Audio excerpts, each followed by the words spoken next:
siap baik kecewa. Wah lah, kata Ustaz Selamat, lu mah tenang aja, lu nggak percaya sama gua datang. Nggak tanya nggak datang. Oh no ya. Biasanya begitu. Kalau berharap sama manusia, siap-siap aja kecewa. Tapi kalau kita berharap kepada Allah, insya Allah Allah berikan yang terbaik buat kita. Amin. Kalau kita berharapnya kepada Allah. Nah, anak muda tadi nih yang girang hatinya pergi dari rumahnya pagi-pagi sekali, Pak, tanpa alas kaki, tanpa juga tutup kepala. Nah, anak muda tadi untuk menuju istana raja ini cukup jauh, Pak. Sambil menghibur dirinya, Pak, di perjalanan, anak muda tadi tidak henti-hentinya membaca sholawat. Allahumma salli ala nuril anwar wa syuril asrar wa tiragil aghyar wa miftahi babil yasar sayyidina wa maulana Muhammadinil Mukhtar wa alihil adhar wa ashabihil akhyar adada ni'amilahi wa idroli nang ningong Jak nong. udah kayak kibalap saya, Pak. Kenal kibalap. Kalau dulu Pak di Betawi, Pak, itu namanya kijahit. Kijahit itu tukang dongeng. Dijahit itu tukang dongeng. Hadirnya itu di tempat khitanan, di tempat orang nikahin, itu biasanya manggil dijahit, suruh dongeng. Nah, bapaknya itu namanya Jahit. Dikenal dengan Kijahit. Nah, begitu Kijahit wafat, Pak, diterusin nama anaknya. Namanya Sofyan Jahit. Yang sekarang ini ngomong. Namanya Sofyan Jahit, Pak. Oh iya. Pasti. Lah anak muda tadi, Pak, terus berselawat menuju istana raja. Akhirnya di tengah perjalanan di bawah terik matahari yang sangat panas, anak muda tadi akhirnya kehausan, Pak. Akhirnya bertemu dengan seorang penunggang kuda. Anak muda tadi urut salam kepada orang yang menunggang kuda tadi. Wahai assalamualaikum. Wahai Kisanak, saya mohon diberikan seteguk air karena saya sangat haus. Mohon maaf anak muda, saya tidak bisa memberikan air kepadamu karena perjalanan saya masih jauh. Anak muda tadi berharap kan tentunya, namanya haus kan pengennya dikasih minum. Nah, sama penunggang kuda tadi dikasih sorban, Pak, dikasih imamah. Jengkel mah ada anak kuda tadi dikit. Lagi haus dikasih sorban. Masya Allah. Orang kagak kira-kira ini. Kepengenannya air, malah yang datang sorban. Bari kesel nih anak muda tadi, terus berjalan menuju istana raja. Udah nggak baca salawat lagi, udah puyeng banget, udah capek, haus, lapar, sama selawat udah malas. Jalan aja terus. Ya Allah. Gancang ceritanya, Pak. Akhirnya anak muda tadi bertemu lagi dengan seorang penunggang unta. Kali ini dia nggak assalamualaikum lagi, Pak. Sampurasun. Rampok. Anak muda tadi langsung urut salam nih. Sama siapa? Sama si penunggang unta tadi. Ya. Bapak yang terhormat, saya mohon Pak diberikan seteguk air karena saya sedang kehausan.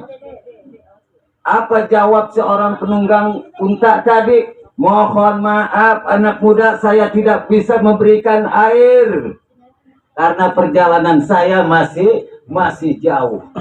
Nah, ini yang kedua nih Pak, lebih edan lagi Pak.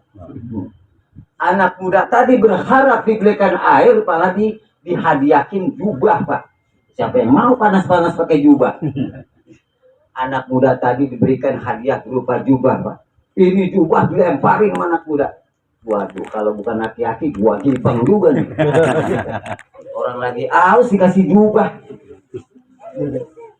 Akhirnya anak muda tadi dengan perasaan kesel, jengkel, jadi satu, Pak. Akhirnya terus dia berjalan menuju istana raja. Akhirnya sudah kira-kira hampir dekat menuju istana raja, sudah kelihatan pintu gerbang istana raja. Anak muda tadi terakhir bertemu dengan seorang penunggang keledai, Pak. Kalau keledai kan santai bawanya.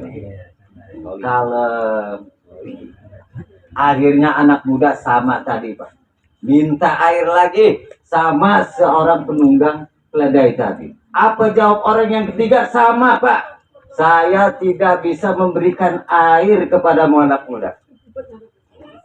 Tidak bisa memberikan air karena perjalanan saya masih jauh. Ini mohon diterima hadiah dari saya, malah dikasih kasut, Pak. Dikasih trompa. Nah, ini lebih geblek lagi dia katanya. Kita lagi aus suruh kasih sendal. Suruh makan sendal gitu. Akhirnya anak muda tadi dengan perasaan sedih, dengan perasaan segala yang dia pinta ini nggak sesuai nih, Pak. Dari pertama nggak sesuai nih. Minta air malah dikasih sorban. Minta air malah dikasih jubah. Bahkan yang terakhir minta minum malah dikasih trompa. Lebih nggak nyambung lagi aus dikasih sendal. Akhirnya anak muda tadi sampai juga, Pak, di pintu gerbang istana. Akhirnya ditanya oleh dua orang penjaga pintu gerbang istana, kamu dari mana anak muda? Saya ini penjaga pintu gerbang istana, adalah tamu kehormatan raja. Berhenti dulu, stop. Saya periksa dulu. Karena raja memberikan rahasia kepada saya tentang ciri-ciri daripada anak muda yang menjadi tamu kehormatan baginda raja yang bijaksana. Apa ciri-cirinya? Lalu dibacakan, Pak, oleh itu tadi itu penjaga pintu gerbang istana. Yang pertama pakai sorban, anak mudanya yang datang. Palanya pakai udang-udang. Yang kedua, kata penjaga pintu gerbang istana, anak muda tadi pakai tamu kehormatan raja ini pakai jubah. Nah, ada ini sorban, ada jubah, ada. Yang ketiga, kata penjaga pintu gerbang istana, anak muda yang menjadi tamu kehormatan raja ini pakai trompa. Orang kan gagah, Pak. Udah pakai imamah, pakai jubah, pakai trompanya dari kulit. Gagah nggak? Gagah. Anak muda tadi, Pak, nangis jadi-jadi, Pak. Nyesel sejadi-jadinya. Karena apa? Setiap pemberian yang datang dia tolak. Dari awal udah ditolak mulu sama dia tuh. Kasih sorban dilemparin, dikasih jubah dibuang, dikasih sendal dilemparin juga. Makanya dia nyeselnya minta ampun. Dari cerita atau dongeng ini kita bisa tarik kesimpulan bahwa segala yang datangnya dari Allah kita terima aja. Terima aja, baik itu kesedihan, baik itu kebahagiaan, baik itu kemudahan dan lain sebagainya, kita terima aja. Nerima segala yang Allah berikan kepada kita. Nah, sekarang saya mau tanya nih, Pak. Saya nih contohnya, saya punya bini cerewet banget, Pak. Ada untungnya, Pak, punya bini cerewet.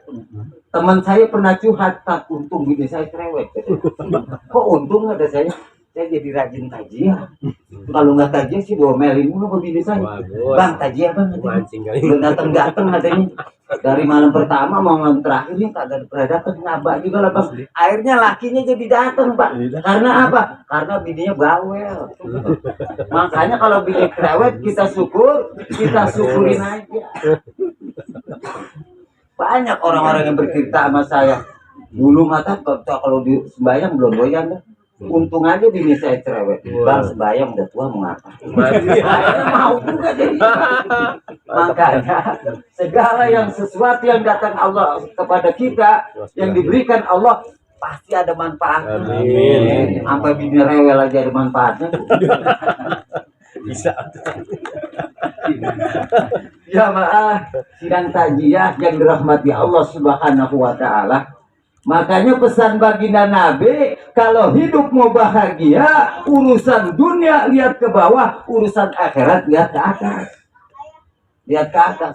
Di KPRW ini. Di mana aja saya ketemu nih, Pak? Siap takziah ketemu.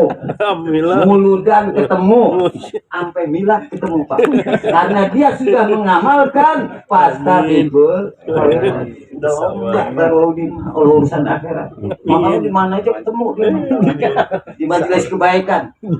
Nah, kalau Ustaz Ubed ini udah ngamalin apa? Lain syakartum lagi dan aku.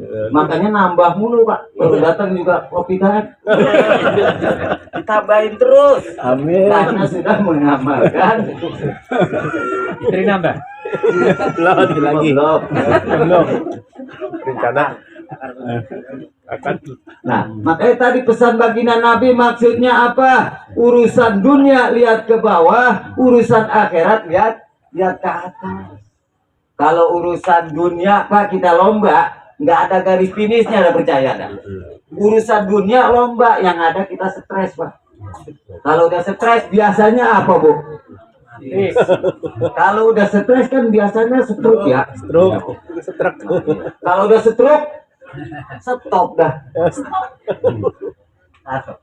Kalau urusan dunia kita lomba, nggak ada garis finishnya, Pak.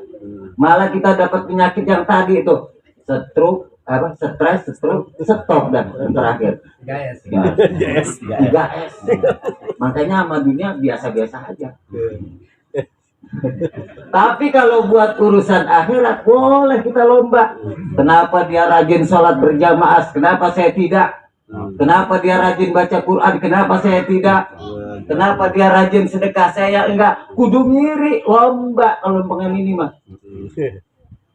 Akan mendatangkan ketenangan batin di dalam diri kita. Jangan urusan dunia kita lomba, nggak ada garis finishnya. Yang ada pala kita punya. Mau di Pulau Mangga Kopek, badan stres, Pak. Asal ketemu saya nih. Dari mana, Bang? Katanya pulang mancing itu di rumah stres banget. Tiap hari stres. Ada lagi ketemu nih, asal mobil rokok. Dari mana? Baru pulang kerja, puyeng banget. Jalanan macet, jalanan sampai nggak bergerak ya. Kalau bergerak buat terus tuh balik. Gempa ya. Apa itu, Pak? Banyak banget, Pak. Masya Allah. Kacau. Sampai yang kerja nih punya penghasilan masih stres. Bagaimana saya yang nganggur? Makanya Ustaz Ubed benar nih. Mana mah katanya benar, katanya dipanggil Ustaz mah katanya. Ai Ustaz mah artinya usaha cara anak terus katanya. Wah, saya pisah ini. Usaha cara katanya anak terus. Banyak ya.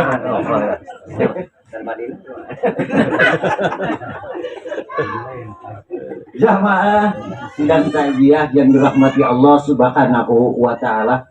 Mari sama-sama kita berusaha segala nikmat yang Allah berikan kepada kita tentunya untuk bekal ibadah kepada Allah Subhanahu wa taala. Pada bulan Sya'ban ini adalah bulan yang sangat diberikan keberkahan oleh Allah Subhanahu wa taala. Mari sama-sama kita mohon kepada Allah, mudah-mudahan Allah berikan kekuatan iman dan Islam kepada kita, diberikan kekuatan istiqomah untuk taat ibadah kepada Allah Subhanahu wa taala.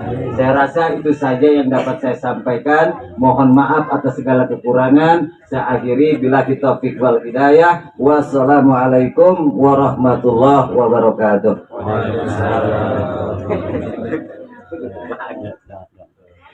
Alhamdulillah, wasyukurillah wa nikmatillah. Mudah-mudahan kita telah dengarkan bersama tausiah atau tuntut kuliah budaya yang disampaikan.